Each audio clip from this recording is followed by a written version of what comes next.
ఆణిముత్యం. భారతీయులు మంగళకరమైన చిహ్నములను ఓం, స్వస్తిక్, త్రిశూలం మొదలగు మంగళకరమైన చిహ్నములను తమ ఇంటి యందు పెయింటింగ్ రూపంలో కానీ, చెక్కలపై కానీ, ఫర్నిచర్లపై కానీ చెక్కించుకొని అమర్చుకుంటారు.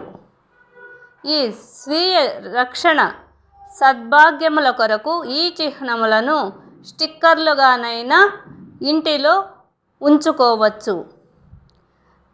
ఈ ఓంకారం, స్వస్తిక్, త్రిశూలం మొదలగునవి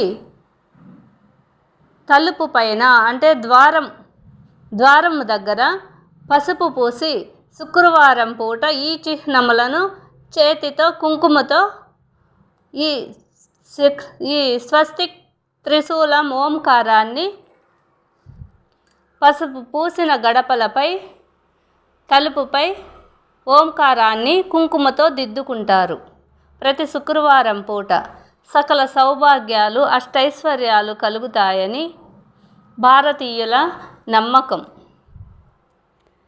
అక్షరాల ఆణిముత్యాలని షేర్ చేయండి, లైక్ ఇవ్వండి, సబ్స్క్రైబ్ చేయండి.